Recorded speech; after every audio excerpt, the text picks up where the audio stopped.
c'est fini la mondialisation heureuse, qui d'ailleurs n'a pas été très heureuse, hein, était beaucoup malheureuse aussi. Dépend pour qui. Voilà. Elle a été malheureuse, mais la preuve qu'elle a été malheureuse, c'est ce qui nous arrive aujourd'hui. Ce que je crois aujourd'hui, c'est que l'Europe, ce qui me frappe, c'est qu'on annonce un tas de plans dans les tiroirs pour répondre à la guerre commerciale et faire la guerre commerciale, mais rien pour ce qui concerne l'adaptation de nos économies à ce monde nouveau.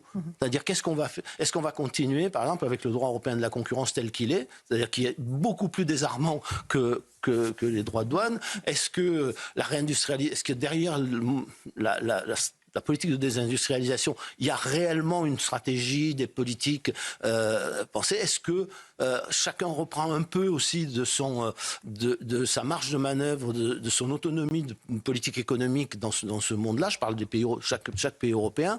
Et est-ce que l'Europe arrête de se dire je suis le seul champion du monde du libre-échange et plus je signe de traités de libre-échange et mieux je suis? Ça fait des décennies qu'elle fait ça, et regardez la situation économique de l'Europe par rapport au reste du monde. Donc là, je vois bien, on essaye de remettre sur la table, par exemple, le traité du Mercosur. Je pense que c'est pas du tout une bonne idée. Occupons-nous de restructurer nos politiques économiques, nos politiques publiques et nos appareils productifs pour répondre aux exigences et aux contraintes de ce nouveau monde qui ne va pas changer, même si Trump abandonne en partie ses prétentions. Ce glissement-là, ce changement-là, il est profond et structurel.